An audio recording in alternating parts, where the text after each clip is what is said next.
السلام عليكم ورحمة الله تعالى وبركاته. الحمد لله رب العالمين، والعاقبة للمتقين، والصلاة والسلام على سيد الأنبياء والمرسلين، حبيبنا وحبيب رب العالمين محمد صلى الله عليه وسلم وآله وأصحابه أجمعين. قال الله عز وجل في محكم تنزيله بعد أعوذ بالله من الشيطان الرجيم. بسم الله الرحمن الرحيم. يا أيها الذين آمنوا اجتنبوا كثيرا من الظن إن بعض الظن إثم ولا تجسسوا ولا يغتب بعضكم بعضا أيحب أحدكم أن يأكل لحم أخيه ميتا فكرهتموه واتقوا الله إن الله تواب رحيم. سئل عن النبي صلى الله عليه وسلم ما الغيبة؟ قال ذكرك أخاك بما يكره. قيل أفرأيت إن كان في أخي ما أقول؟ قال إن كان فيه ما تقول فقد اغتبته، وإن لم يكن فيه ما تقول فقد بهته، أو كما قال الرسول صلى الله عليه وسلم. ثنا و ستایش به خالق یکتا مالک ارض و سما، درود سلام به سردار دو عالم شفیع المذنبین امام الانبیاء حضرت محمد رسول الله صلی الله علیه و سلم. انعام اکرام باشد به صحابه کرام، تابعین عظام، امامان چهارگانه اهل سنت والجماعت، علمای ربانی امت، همه و همه در عرصه های مختلف از خاطر بیان نمودن احکامات دین از هیچ گونه ایثار و قربانی و فداکاری دریغ نورزیدند. تاریخ اسلامی گواه است به این که در هر مقطعی از زمان اگر ضرورت به مال بود است، علما و رهروان واقعی دین مال دادند. اگر ضرورت به جهاد نفسی بود است، جان خود را ایثار و فدا کردند. اگر ضرورت به وقت بود است، وقت خود را فارغ ساختند. اگر ضرورت به تبلیغ و بیان و نشر اسلام بود است، تبلیغ کردند و اسلام را به همه اطراف و اکناف دنیا رساندند. قدم دوم تشکر میکنم از جمع شما همکاران عزیز تلویزیون نور و شما سرورانی که همواره برنامه های دینی و اسلامی را از این دریچه و از این آدرس دنبال میکنین، بیننده و مشاهده کننده هستید. سوم، جای دارد که از این آدرس به نوبه خود به همه شهدایی که در اثر زلزله هرات، ولایت باستانی هرات شهید شدند، جنت الفردوس را به همه شان خواهان هستم و به همه او تعداد زخمی ها و هموطنان عزیز و در دیده که زخمی شدند به زیر آواره ها ماندند و در این هوای سرد سرزمینمان به مشکل سردچار هستند، از بارگاه رب یکتا شفای کامل و عاجل خواهان هستم. الله رب العالمین صبر و اجر کثیر را نصیب همه ما و شما بگرداند. درد ملت مظلوم هرات، درد هموطنان و خانواده های مظلوم و بیچاره که آه و فیغانشان را از آدرس های مختلف شنیدیم، او درد ما هم است، او مصیبت ما هم است. ما همراهتان شریک هستیم. انشاءالله علی وسع توان دعا هم میکنیم و در برنامه های را اندازی شده از آدرس دولت امارت اسلامی افغانستان براتان در کمپین های انشاءالله تعاونی سهم خود را خواهیم گرفت. و نکته دیگری هم که خدمتتان عرض بکنم، از رب ذوالجلال، از بارگاه رب منان، رب یکتا، به خاطر پیروزی و مقاومت مجاهدین سرافراز و دلیر فلسطین که در مقابل اون یهودیان مکار و فاسد جان و مال و فرزند و اولاد خود را فدا کردن، برای اونها نیز پیروزی از دربار الله آرزومند هستم. اللهم انصر الاسلام والمسلمین، اللهم انصر الجهاد والمجاهدین فی کل مکان، خصوصا فی فلسطین. عنوان امروز دوستای عزیز برنامه پاسخ نور و برنامه‌ای که امروز عنوان گذاشتیم خدمتتان، حکم غیبت کردن از دیدگاه اسلام. در این شکی نیست که غیبت حرام است و از گناهان کبیره شمرده شده است. هناك عندنا قسمین من الذنوب، کبایر و صغایر. دو نوع از گناه ها وجود دارد. یک گناهان کبیره که از اون جمله غیبت است. دو گناهان صغیره که گناهان صغیره در نتیجه وضو گرفتن و صدقه و خیرات کردن و به مسجد رفتن و عمره رفتن و به انجام کارهای خیر از بین می روند. این الحسنات یذهبن السیئات. یقینا نیکی ها بدی ها را از بین می برند. اما گناهانی کبیره بجز توبه دیگر راهی از بین رفتن ندارند. سروران من، عزیزان و خواهران و مادران و پدران و برادران عزیزی که از هر کجایی که با ما هستین در این برنامه امروزی، این را باید دانست که غیبت کردن حرام است و از جمله گناهان کبیره است. و غیبت یادتان باشد، تعریف از غیبت، تعریف از غیبت در عربیش، در غیاب یک زن و یک دختر و یک مرد و یک بچه مسلمان، در غیابی از او، پشت سری از او گپ زدن، حالا برابر است که همین بحث عیبی را که در غیابش طرفش نسبت میتی، این عیب را داشته باشد یا نداشته باشد که در غیابش طرفش بحث کردی، غیبتش کردی، گناه کردی، مرتکب حرام شدی و باید برگردی به دروازه پروردگارت. چقدر غیبت میکنیم، چقدر فعال هستیم، چقدر مسلمان های ضعیف الایمان هستیم، چقدر مسلمان های ناباور و بیباور و ناکاره هستیم. به صراحت میشنویم، میخوانیم، میدانیم که این کار حرام است، باز هم دنبال حرام را همیشه محکم میگیریم، از حرام کناره نمی رویم، مسیر حرمت و حرام را ترک نمی کنیم. به پیش الله چی جواب خواهیم داشت؟ بیان کردن عیب در غیاب یک مسلمان، حالا زن است یا مرد است، پیر است یا جوان است، در غیابش عیبش را بیان کردی که او عیب داشته باشد یا نداشته باشد، غیبتش کردی. چون از سردار دو عالم امام الانبیاء جناب محمد رسول الله صلی الله علیه و سلم پرسیده شد، سوال شد، مل غیبتو؟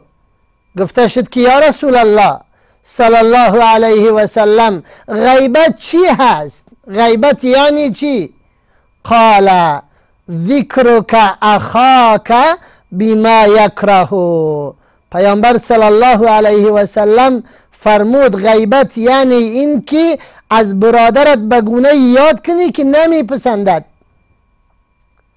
ذکرک اخاک بما یکره، از برادرت، از مادرت، از پدرت، از خواهر مسلمانت در غیابش طوری یاد بکنی که این کلماتی که یادش میکنی این کلمات را نمیپسندد. این غیبت است.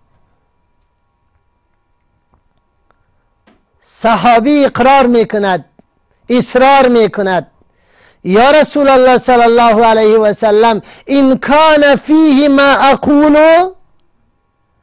من گپی را میزنم که در اون وجود داره. مثلا میگم که احمد دروغگو هست، واقعا دروغگو هست. پیامبر صلی الله علیه و سلم در جواب میفرمایند این کان فیه ما تقول فقد اغتبته و ان لم یکن فیه ما تقول فقد بهته.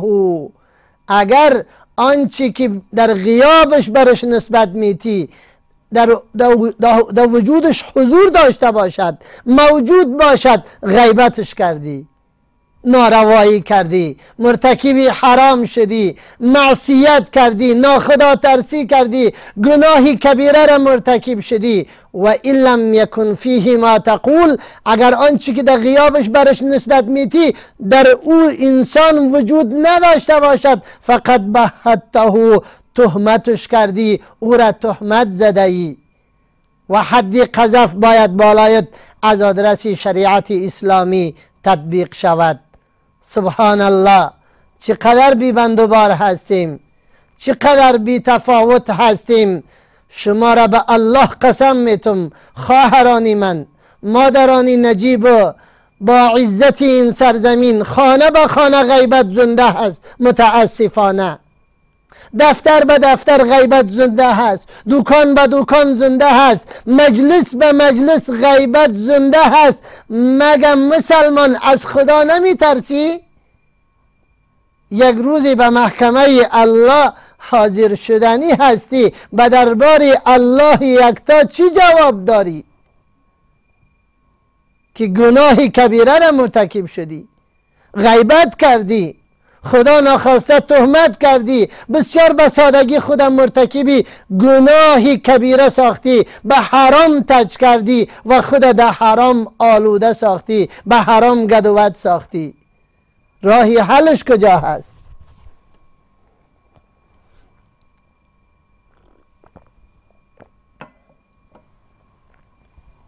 پس بیایید که بیاندیشیم. به چی بیاندیشیم؟ به اعمالمان بیاندیشیم، به کنترل زبانمان بیاندیشیم، به دوری از غیبت و تهمت بیاندیشیم. چرا؟ یک روزی بر میگردیم. اذا جاء اجلهم لا یستاخرون ساعتا ولا یستقدمون. کی میگفت از جمع من و شما که قریه در ولسوالی زندجان هرات اصلا آثارش دیگه باقی نمیماند؟ کسی به این فکر بود در افغانستان؟ ساهای در بدخشان به زمین فرو رفتند در سالهای قبل. فکری کی به این سخن می رود که من اینجا نشستیم به زمین فرو بروم؟ یا زلزله خدا نخواسته بیاید که همه دار ندار را به خاک یکسان بکنه، زیر آواره ها باقی بمانه؟ این در ذهن کس می گرده؟ اما یادتان باشد زمانی که حساب پوره شد، باز پروردگار به نحوی از آنها انسان گرفت می کند. بابا حیدر استخار سوالشان این است که اگر یک شخص غیبت شخص دیگر را بکند، از طریق شخصی غیبت شده دعا می تواند جایگزین غیبت شود؟ خدمتتان عرض بکنم که غیبت کردن اصلا گناه کبیره هست، حرام است. و از طرف به عوض غیبت انسان باید توبه بکنه، برگردد به احکامات واقعی شریعت اسلامی، غیبت ترک بکند، توبه بکند. و انسانی را که در موردش غیبت شده است اگر شناسا و در نزدیک موجود باشد، ازش هم در بعد حقوق العباد اعتذار خواسته شود و برش دعای خیر همیشه صورت بگیرد. بله، دعا میتونه که یک عملی خیر باشه، چون دعا کردن مسلمان در حق مسلمان مطلوب است و این خاص شریعت اسلامی هست. این میتونه که یک عمل نیک و شایسته و پابرجا باشد. اما با کسی که غیبت صورت گرفته است، راه حل یک عذر خواستن از او هست و بعدش هم توبه کردن به دربار پروردگار. در بعد حقوق اللهش توبه صورت بگیرد و در بعد حقوق العبادش از انسانی که غیبتش شده است عذرخواهی صورت بگیرد. انشاءالله که انسان از مشکلش دفع می شود و بیرون خواهد برآمد. رسول الله صلی الله علیه و سلم روایت میکنند که در شب معراج از رسول الله صلی الله علیه و سلم روایت شده است که در شب معراج با اقوامی را سر خورد و دید که ناخنهای ازمیس دارند و با آن چهره و سینه هایشان را میخراشند. آنگاه از رسول الله صلی الله علیه و سلم در مورد این قوم پرسیده شد. در پاسخ به ایشان گفتند هؤلاء الذين يأكلون لحوم الناس ويقعون في اعراضهم. پیامبر بزرگوار اسلام صلی الله علیه و سلم در شب معراج با آسمان ها برده شد. همون فلسفه انتقال از مسجد الحرام و مسجد الاقصی. مسجد الاقصی که فعلا سخت مبارزه در اونجا جریان دارد. خداوند مجاهدین مسجد الاقصی را کمک بکند. بعد سبحان الذي يسرى بعبده ليلا من المسجد الحرام الى المسجد الاقصى. زمانی که به مسجد الاقصی رفت و امامت انبیا را انجام داد، بعدش هم با آسمان ها برده شد، به یک قومی سر خورد که ناخنهای ازمیس داشتند و چهره و سینه های خود را با اون ناخنها می خراشیدند. از پیامبر بزرگوار اسلام صلی الله علیه و سلم در مورد اینها پرسیده شد. در پاسخ گفتند بریالی از کابل. بفرمایید سید. علیکم السلام و رحمت الله. برادر برنامه پاسخ نور خوش آمدین. سوالتون ارائه بکنین. خب نخست تسلیت میگم برای مردم مسلمان عراق. خداوند جای شهدای ما را جنت الفردوس بگرداند و زخمی و مجروحها را آمین نصیب کند. صبر زنده ها را خداوند قدر جلیل نصیب کند. همینطور ملت مظلوم فلسطین خداوند فتح و نصرت نصیب همه‌شان بگرداند. آمین. فلسطین و خود وقتانه که خداوند پیروزی بزرگ نصیبشان کردند. در تاریخ 40 سال 50 سال کسی نتونسته بود تحمیلت غاصب و استکبار و جایش بنشانه، یعنی حتی نتونسته بودند که 50 نفر 60 نفر از اینا را هلاک کنند. جایی که 60 سال در فلسطین دعا بود، خداوند میتایی توفیق داد بدون شک اینا را غافل بساخت و خدا اینا را هلاک کرد و کسانی در فلسطین کشتنشان بدون شک و شبیه هستند. جایگاه دیگر بهشت است و اون کفار جایگاهشان دوزخ است. بشک ملت ما را هدایت کنه که از این سخنان شما بودین از غیبت‌ها و بهتان‌ها و شب روز ما در خانه‌های ما و گناه اینها را غفرت کنیم. بسیار همیشه دعا میکنیم ملت ما را میگم خدا هدایت نکنه. چرا اگر ما غافل میشیم از یاد خدا و گناه‌ها میپردازیم، الله مثال ما را توسط همین زلزله‌ها و سیلاب‌ها عذاب میکنه. این آیت مبارک سوره افشا آیت 16 است. بسم الله الرحمن الرحیم و اذا اردنا ان نهلك قرية امرنا مترفيها ففسقوا فيها فحق عليها القول فدمرناها تدميرا. اگر خداوند توفیق بده شما جناب استاد در این مورد توجه بکنید، این آیت مبارک را تشریح بکنید تا ملت معاصره طرفانه و بشنوند. خداوند همه ما را هدایت کنه و به خداوند رحمت کنه. کسانی که رفتن درجه آمین.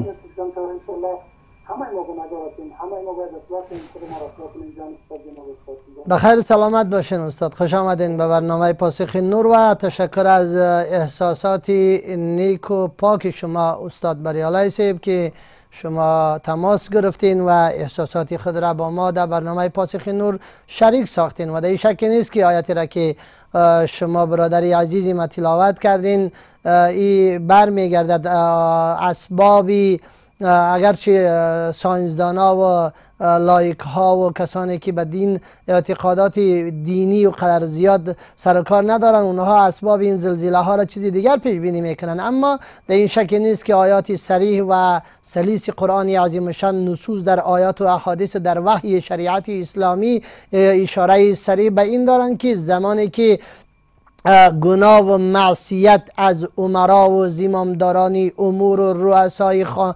قبایل و اقوام و خانواده ها سر بزند، باز خداوند این همه را غافلگیر میکند، عذابهای طبیعی را دامنگیرشان میسازد، از قبیل زلزله ها، طوفان ها و از طریق طغیان بحرها و غیره و غیره عذابهای دیگری که در تاریخ به اقوام شده است.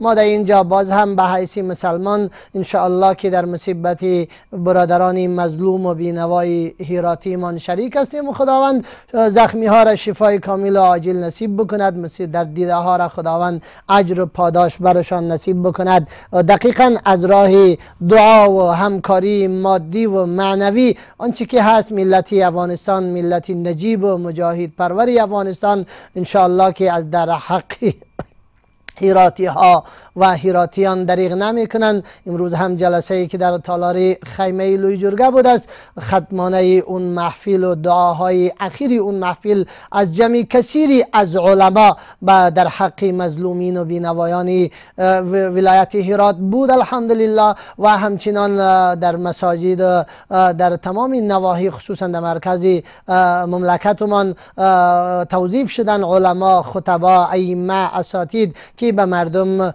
ابلاغ رسانی بکنند، مردم را بفهمانند تا اینکه مردم به حق از او هم دعا بکنند و هم کسانی که توان دارند تمویل ها و همکاری های مادی خود را برای فرزندانمان، برای مادرانمان، برای پدرانمان، برای خواهرانمان ان شاء الله که دریغ نمی کنیم. الله رب العالمین به همه ما توفیق عمل خیر نصیب بکند، چون خداوند گاه در دنیا هم نشان میده جزا از جنس عمل. انسان اگر ذره ذره خیر انجام میده نتیجه را خیر میبینه، هم در دنیا و هم در آخرت. اگر انسان با گناه و معصیت و حرام و غیبت و تهمت و ناروایی سر دچار باشه، با نتیجه را بد میبینه. قرآن پیامش همین است: فمن یعمل مثقال ذره خیرا یره و من یعمل مثقال ذره شرا یره. خواهر مریم از بغلان سوال کردن که امروز غیبت در میان مردم به صورت عام شده است که کار کنیم که چی کار کنیم که از غیبت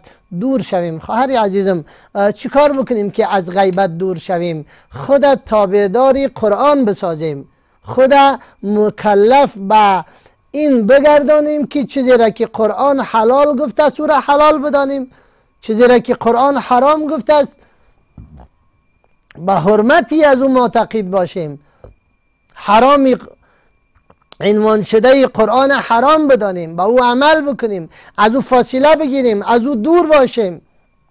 غیبت، زنا، فحشا، دروغ، سحر، قتل، به هزاران خوردن مال یتیم، غصب، سحر و جادو و غیره چیزایی که در شریعت به شرک، به سود خوردن چیکار بکنیم؟ کارمان همین است که باید این موضوع را قرآن حرام گفته است، این موضوع را شریعت اسلامی برای تو مسلمان حرام اعلان کرده است. معنای حرمتش خواهر این است که یک خواهر با برادرش اگر ازدواج بکنه حرام است.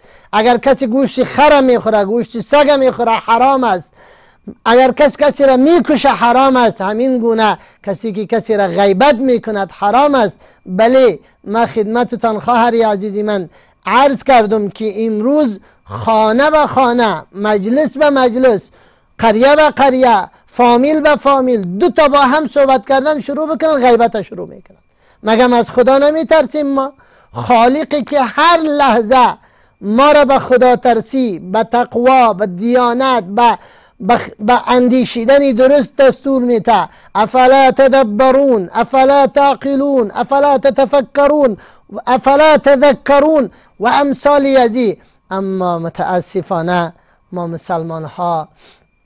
مسلمان های خو برده، ما مسلمان های از دین فاصله گرفته، چرا مشکلاتی طبعی دامنگیری ما میشه؟ قسمی که قبلا دوست عزیزی ما آیت قرآن کریم قرائت کردن و درد دل خود را شریک ساختن، چرا ما به فقر و ناداری سر دچار بشیم از خاطر گناه کردنمان، از خاطر گناهگار بودنمان؟ چرا ما به آفتهای طبیعی سر دچار بشیم از خاطر این که شریعت به صراحت بیان میکند زمانی که زکات پرداخته نشود، زمانی که فحشا عام شود، زمانی که سودخوری عام شود، زمانی که غیبت عام شود، زمانی که گناه و معصیت و ناخداترسی جای تدین و تقوا و دیانت و مسلمانی و خوف و خشیت خدا را گرفت، باز در انتظاری دامنگیر شدنتان به عذابهای طبیعی پروردگار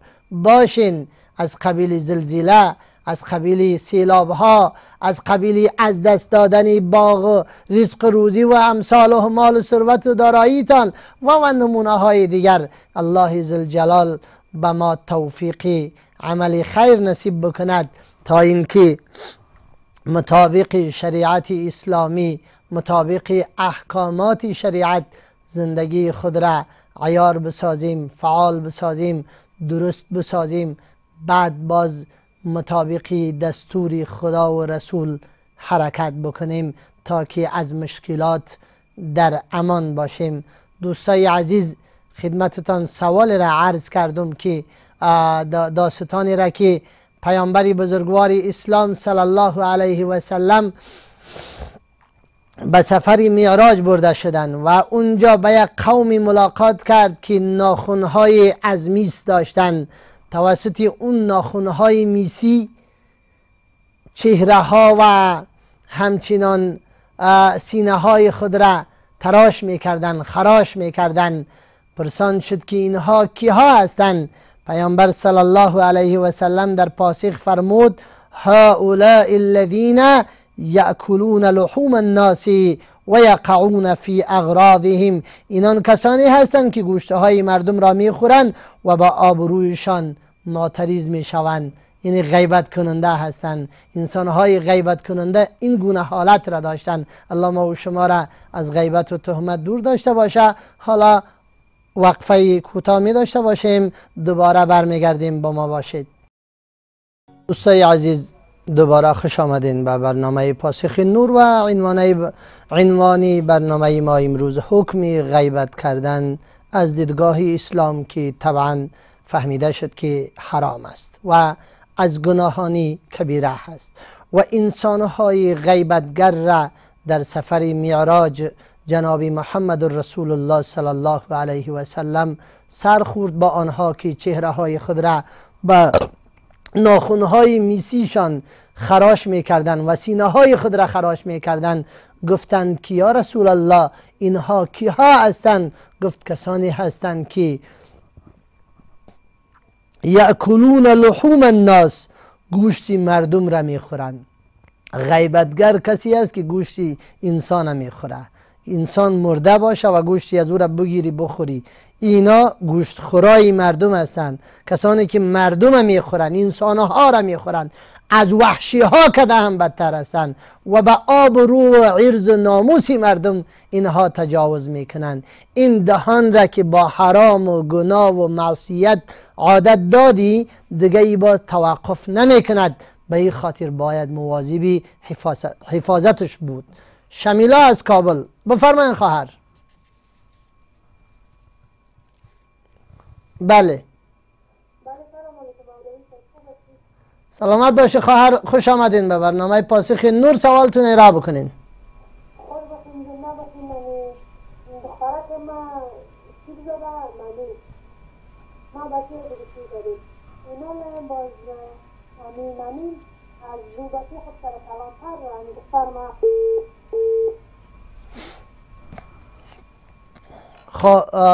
تماس خواهر ما قطع شد، با امید اینکه دوباره تماس گرفته بتانن و همکاران عزیزی ما در تکنیک خواهرمان را به ما وصل بکنن. اما در پیرامون رضایت سوالتون گرفتم، یک قانون ما براتان خواهر عرض بکنم. از این گفته من باز شما خودتان تفکیک کرده میتونین بسیار با سادگی و آسانی. در مورد شیرخوارگی و حلال و حرام بودن شیرخوارگی و رضایت قانونی است. از طرف شیرده همه خویش شوند، یعنی کسی که شیر داده است، کسی که شیر داده، خانواده این شیر دهنده، شیر خورد، کلان، دختر، پسر، همه خویش هستند، همه حرام میشن. از طرف شیرخوار زوجان فرو، از طرف کسی که شیر گرفته است از این مادر، تنها خودش بعد که بزرگ می شود ازدواج میکنه، دخترش پسرش، یعنی نسل خودی ازی دیگه خواهرها و برادرها پس شیربالا و شیرپایان شیرخورنده به این خانواده حرام نیستن. خواهر ملیحه از کابل، بفرمایید سید. سلام علیکم خواهر، خوش آمدین به برنامه پاسخ نور. سوالتون ارائه بکنین. بفرمایید مادر، بفرمایید سید. مشکل داشتم شوهرم که به خانواده پدرم خیلی برخلاف است. نمی‌فهمم که چطور کنم. شوهرت برخلاف است؟ خواه ما همکاریتان میکنم، انشاءالله که امراتان راه ها را شریک میسازم. درست است؟ بخیر سلامت باشین. پس یگانه راهی حل در موضوع رضاعت، خواهری که قبلا شما تماس گرفتین، خواهر شمیلا و تماستان قطع شد، خدمتتان عرض بکنم که قاعده و قانون امین است. از طرف شیرده همه خیش شوند، از طرف شیرخوار زوجان فرو. این کسی که شیر میخوره از مادر خودی همون شیر خورنده، بعد که بزرگ میشه و ازدواج میکنه فرزندایی از این دختر پسر به این خانواده حرام هستند.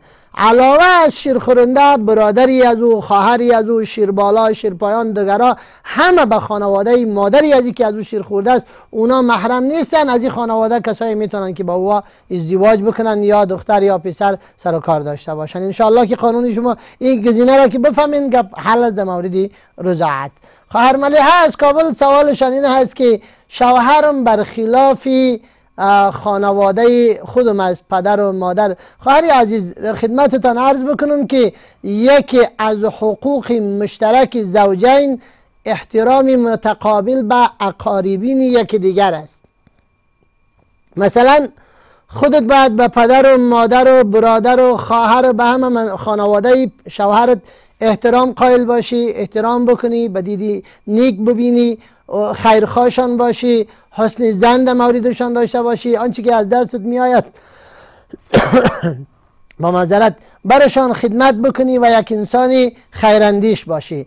همین گونه که شما به خانواده یازی میکنین اونا هم مکلف هستن، یعنی شوهرتان مکلفیت شرعی دارن که پدر شما را، مادر شما را، خواهر شما را، برادر شما را که اونا همه خیشایی از این میشوند، رشته دارش میشوند، خسر و خشوعش در حکم پدر و مادرش هستند، خیشنه ها از جمله محارم معقتی هستند. پس در این صورت باز اگر با وجودی به حساب این همه قربت و اقاربی و رشته‌ای برخوردی ناروا، ناشایسته، نادرست، گناه، معصیت، ناروایی میکنه، خداوند خامخا به غضب و عذاب خودش گرفتارش میسازد. به خاطر اینکه انسان نباید بد اخلاق باشد در مقابل اقاربین او شخصی که عمری خدا صرف تو کرده است، به تو فرزند تربیه میکند، به تو خانه نگاه میکند، شریک زندگی تو هست. اون کسی که پدر خدا ترک کرد، مادر خدا ترک کرد، خواهر و برادر خدا ترک کرد،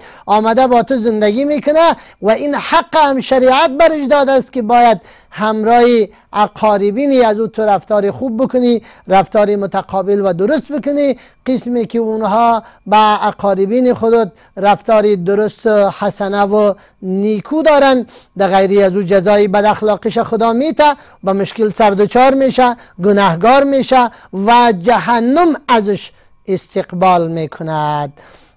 خداوند متعال میفرماید در قرآن عظیم شان: یا ایها الذین آمنوا اجتنبوا کثیرا من الظن. ای اهل ایمان، ای مؤمنان، از بسیاری گمانها پرهیز کنید. یا ایها الذین آمنوا اجتنبوا کثیرا من الظن. ای مؤمنان از بسیاری از گمانها پرهیز کنید. گمانی بد نکنی. خواهری من، مادری من، مردی مسلمان، زنی مسلمان، گمانی بد انسان به گناه سردچار می سازه، دروازه جهنم برویت باز می کند. رسول مبارک اسلام، سردار دو عالم، امام الانبیاء حضرت محمد مصطفی صلی الله علیه و سلم می فرمایند به صراحت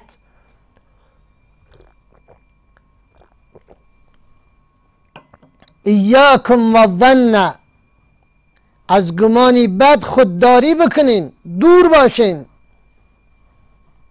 ایاکم و الظن، از گمانی بد خودداری بکنین. فان الظن اکذب الحدیث، چون گمانی بد دروغترین سخن هاست. انسان برای گمان کردن هست نشده است.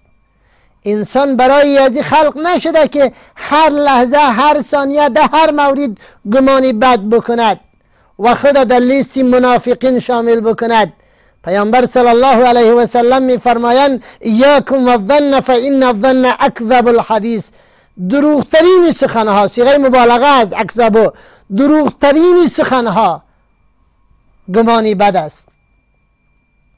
لعنت الله علی الکاذبین، لعنت خدا به دروغگویان است. انسانهای دروغگو نفرین شده هستند، منفور هستند، طرد شده جامعه هستند. اصلا در چینل چوکات اخلاقی اسلامی و دینی و اجتماعی جایگاهی درست ندارند دروغگویان. بناء نباید گمان کرد. قرآن میگه از گمانهای بد خودداری بکنین. مؤمنان دوری بکنین، از بسیاری گمانها پرهیز کنید، دور باشید، چرا که بعضی از گمانها گناه هستند. ان بعض الظن اثم ولا تجسسوا، رب ذوالجلال می فرماید که جاسوسی نکنید. مسلمان وظیفش جاسوسی نیست که از هر کس جاسوسی بکنی. قرآن قسم میگه زنا نکن، همین گونه میگه ولا تجسسوا، جاسوسی نکن. تجسس در آبروی یک مسلمان، تجسس در زندگی شخصی یک مسلمان، تجسس در کار شخصی یک مسلمان. ولا تجسسوا، در یک جا میگه قتل نکن، دیگه جا میگه شراب نخور، دیگه جا میگه دزدی نکن، دیگه جا میگه زنا نکن، دیگه جا میگه قتل ناحق نکن. اینجا میگه ولا تجسسوا، ای مؤمنان جاسوسی نکنین. دیگه چی؟ ولا یغتب بعضکم بعضا، بعضیتان بعضی دیگرتان را غیبت هم نکنید. ای مسلمانی بیچاره، مسلمانی عقب مانده، مسلمانی ناپوه، مونگ سکو، ایمونگ حرکت، ایمونگ گفتار، ایمونگ طول کارونه دی اسلام صریح احکاماتو برخلاف روان دی. مونگ تا پکار ده چی زانون شریعت تا تسلیم کن. از شریعت بیرون باز جهنم در استقبال انسان است. قرآن میگه یکی دیگرتان را غیبت نکنید. ما چقدر غیبت میکنیم؟ دو تا با هم سر بخوریم غیبت آغاز میکنیم. فلانی تو است، فلانی تو است، فلانی تو است، فلانی تو است، فلانی تو کرد، فلانی قسم کرد. چقدر ناخدا ترس هستیم ما.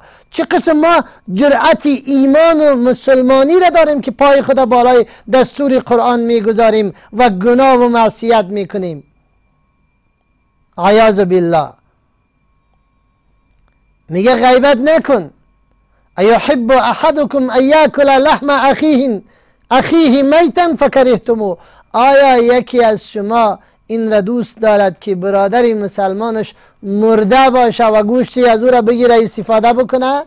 فکرهتموه، این را میگه شما ناپسند میکنین. قطعا این را نمیپسندید شما. واتقوا الله، از الله بترسید. واتقوا الله، ای مسلمانا از الله بترسید، گمان بد نکنید. از الله بترسید، جاسوسی نکنید. از الله بترسید، غیبت نکنید. اینها سخنهای قرآن هستند.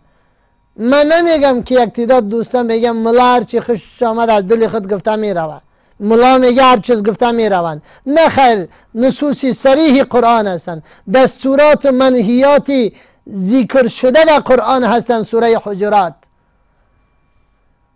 که گمان بد نکنین، جاسوسی نکنین، یکی دیگرتان را غیبت نکنین، به خاطر اینکه به مثابه ازی است که مسلمان مرده باشه و گوشتی از او را بگیری بخوری و این را دقیقا قطعا شما ناپسند میکنید. بعد میگه از خدا بترسید، واتقوا الله ان الله تواب الرحیم. این مسلمان چقدر خالق مهربان داریم ما، چقدر ذاتی یکتا داریم ما، چقدر ربی مهربان ما داریم. با وصف گناه میگه از ما بترسین اگر گناه هم کردین. ان الله تواب الرحیم، یقینا خداوند قبول کننده توبه و مهربان است.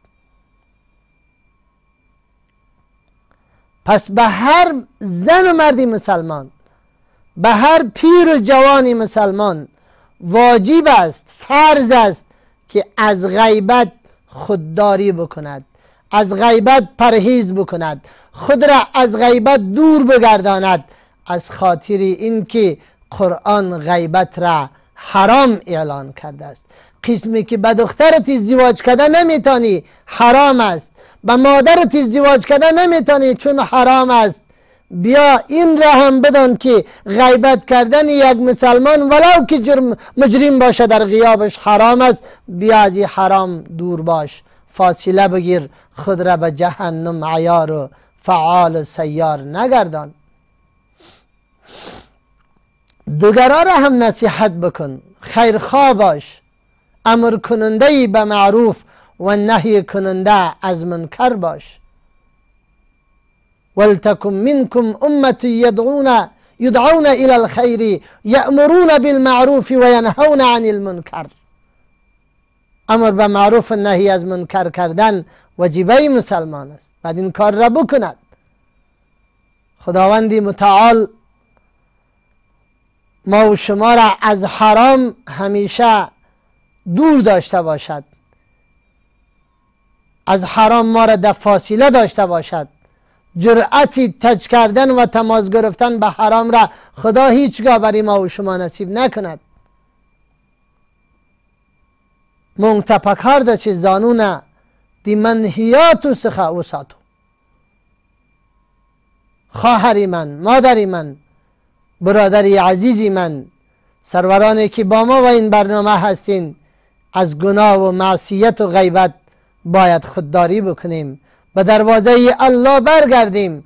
نبئ عبادی انی انا الغفور الرحیم. الله بخشنده و مهربان است. یا ایها الذین آمنوا قوا انفسکم و اهلکم نارا. ای اهل ایمان، نفسهای خودتان را، خاندانتان را از آتش جهنم نجات بتین. خانواده هایتان را حرام خدا را حرام برشان معرفی کنید، حلال حرام حلال معرفی کنید. به خاطر چی؟ به خاطر این که در روز قیامت باز آه و فیغان و فریاد و فزع دردی هیچ یک کدامی من و شما را دوا نمی کند. اون روز باز حسرت میشه، یا الله دوباره من را زنده بکن، ان اکون من المؤمنین مع المؤمنین باشم. اما این حسرت دوباره تحقق پیدا نمی کند. لیلیما از کابل، بفرمایید. بله. علیکم السلام و رحمت الله. خواهر به برنامه پاسخ نور خوش آمدین. سوالتون ارائه بکنین. سلامت باشین استاد. من دعای رفع مشکلات را که پیامبر صلی الله علیه و سلم خوانده، ما دیگه میخوانم فامیل کسات میره که هم میخوانی شخص درباره این برای من معلومات که همین دعا را کنی و لا اله الا الله و عظیم العلی میخوان و آخر چیز که و رب العرش العظیم در چیز و داخل چیز که من میخوانم میگه کم میخوان یک بخوانیم که برنامه میده برای من بخوانیم یک کم وضاحت بکنیم. لا اله الا الله حلیم الکریم سبحان الله رب العرش العظیم. انشالله معلومات میتون براتون بیننده باشه. خواهری عزیزی ما لیلی ما از کابل در مورد دعای رفع مشکلات سوالشان است. اونا دعا را گفتن که ناقص میخوانین یا چی به حساب میخوانم، میگن کم میخوانی. لا اله الا الله حلیم الکریم سبحان الله رب العرش العظیم. اللهم إني أعوذ بك من جهد البلاء ودرك الشقاء وشماتة الأعداء. اللهم إني أعوذ بك من الهم والحزن وأعوذ بك من البخل والجبن وأعوذ بك من غلبة الدين وقهر الرجال. اللهم لا سهل إلا ما جعلته سهلا واجعل من الحزن والشدائد ما شئت سهلا. این همین دعاها را مادر بخوان، یاد بگیرین. کتاب به نام پناهگاه مسلمان هست. این دعاها همه در اونجا حضور دارن، موجود هستند. خداوند مشکلاتتان را حل بسازد، از مشکلات شما را و بقیه ملت و به حساب خواهران و مادران و عزیزان ما را مشکلاتشان را رفع بگرداند. الله ذوالجلال آسانی و دروازه های رحمت و مغفرت و خوبی های خود را بر روی هر یک کدام ما و شما باز بگرداند، به خاطر اینکه واقعا حلال مشکلات الله هست. خواهر من این را بدانین که به مریضاتان شفا الله میته. مریضا را هیچگاه ولایت به ولایت ندوانین. به مریضتان شفا الله میته. به دادی فقر و ثروت و دارایی و ناداری ما الله میرسه. حیات و مرگ ما با الله تعلق داره. فرزند دادن و ندادن به الله تعلق داره. شد و نشدی هر کاری ما موضوع تقدیر و با پروردگار گری خورده است، با ذات یکتا ارتباط دارد. بناء موضوعاتی که در شریعت اسلامی اونها با خالق یکتا به رب ذوالجلال ارتباط دارن، اونها را دنبال غیر الله هیچگاه ندوانین، از خاطر اینکه ایمان انسان در زیان و تاوان میافتد. پس دوستای عزیز، به هر مرد و زن مسلمان واجب است که از غیبت پرهیز کند، دوری کند. یکدیگر را به ترک دعوت ما باید دعوت بتیم و همچنان این غیبت گناهانی را که به بار میاره دوستای عزیزی ما، اونها عبارت هستند از بغض و کینه و کدورت و دشمنی و ناروایی و بدبینی ها.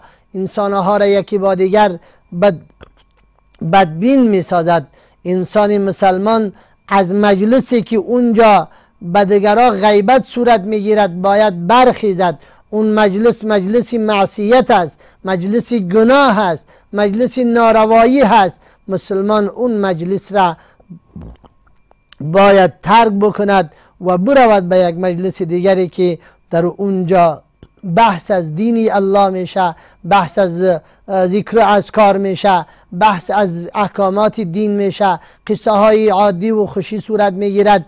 اما مجلسی که اونجا تهمت است و غیبت است و گناه است و معصیت است، مرد مسلمان باید این گونه مجلس را ترک بکند. هستند کسانی که در قیامت برای شما به حساب هیچ فایده ای شما بعد از مجلسی کسانی که غیبت میکنند جدا شوید و با آنها نشینید، و اینکه شما با آنها رابطه قوی داره و آنها دوستان شما هستند. در روز قیامت برایتان هیچ گونه مفاد و منفعت و سودی را رسانده نمیتوانند. الله رب العالمین میفرماید الاخلاء یومئذ بعضهم لبعض عدو الا المتقین. دوستانی صمیمی دنیا در روز قیامت بعضشان به بعضشان دشمن هستند. اصلا میگم ما از یا بیزار هستیم یا با ما نه دوست هستند، ما یا را نمیشناسیم نه با یا سر و کار داریم، نه از یا چیزی قبول داریم. الاخلاء بعضهم یومئذ لبعض عدو. دوستها در آن روز بعضشان برای بعضی دیگرشان دشمن هستند. الا المتقین، بجز پرهیزگاران. و نباید بر اثر ملامت و سرزنش آنها ما خود را به خاطر از که ما را سرزنش نکنند از ترک کردن و از گوشگیری از مجلس غیبت کنار باشیم و دور باشیم. همچنان گزینه دیگری که در مورد غیبت وجود دارد او همین است که الله ذوالجلال به حساب انسانها را مکلف ساخته است به دور بودن از حرام در روز قیامت هر کس به اندازی امو عملی که انجام داده است، به اندازی امو کاری که گفته، سخنی که گفته است، کاری که انجام داده است، چیزی را که شنیده است، گناه و معصیتی را که به چشم دیده است، به مطابق امی هر کس مجازات می شود. و همچنان نمونه هایی که در او بسا موارد غیبت شمرده نمی شوند. مثلا پیامبر صلی الله علیه و سلم در حدیث این گونه بیان فرمودند که میداند غیبت چیست؟ اصحاب گفتند که الله و رسولش میداند، داناتر هستند. فرمود سخن گفتن از برادر مسلمانت به گونه‌ای که او سخن را نمیپسندد. بعد صحابه گفتند که اگر عیب را دارا باشد، گفت اگر عیب را دارا باشد در غیابش گفتی غیبتش کردی، اگر غیبت عیب دارا نباشه و تو در غیابش به او بدی را نسبت کنی تهمتش زده ای. و یه حدیث هم حدیثی مسلم است. مواردی که گمان نمیبرد که غیبت باشند ولی غیبت هستند.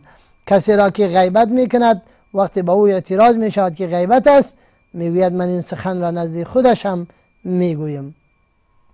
یک نفر انسان غیبت میکنه، دیگران میگن که در غیاب خواهرت، در غیاب مادرت، در غیاب پدر و برادر مسلمانت بدیش بیان نکن که غیبت است. او چی میگه؟ میگه من این را در پیشم میگم. خب در پیشم که میگوی خب حال غیبت میکنی، در پیشش گفتی خب گفتی دیگه، او کار خودت است. اما همیالی که در غیابش گپ میزنی، گفتنی تو در پیشش معنای از این نداره که دروازه غیبت برای تو در غیابش باز بکنه. پس در غیاب مسلمان بدی مسلمان نباید بیان کرد. کسی که در میان مردم هنگام ذکر نام کسی میگوید با خدا پناه میبرم از بی حیایی بعضی ها و یا خدا سر تقصیر فلانی از سر تقصیر فلانی بگذرد، نام یک نفر گرفتن این هم درست نیست. بگوید فلانی مبتلا به ای درد است یا بی توجهی و تساهل در غیبت گناهگاران یا مواردی هستند که غیبت شمرده می شوند. شکایت و دادخواهی غیبت نیست، همچنین طلب فتوا کردن غیبت نیست، کمک خواستن برای تغییر منکر دفع بلا از مسلمانان غیبت نیست، دادن هشدار به مسلمانان، نصیحت کردن آنان و دوری از بدیهایی هم غیبت شمرده نمی شود. و همچنین پنجمین موردی که غیبت نیست مباح است، مثلا در مشاوره ها و مشوره های همسایگی و ذکر عیوب و کاستی های افراد به طور علنی تا اینکه از گناه و معصیت یا در امان بمانند. و این نمونه هایی از غیبت های گزینه هایی بود که غیبت شمرده نمی شوند، اما یک دو تا سه تا اولش اونها غیبت شمرده می شوند. پس خداوند مرا، جمع شما و همه سرورانی که با ما بودین و خانواده های نجیب شریف، همه ما و شما را پروردگار از غیبت و غیبتگری دور داشته باشد، در حفظ پناه خود داشته باشد. تا وقتی بعدی و برنامه بعدی شما را به خالق یکتا می سپارم. التماس دعای خیر ازتان دارم. السلام علیکم و رحمت الله و برکاته.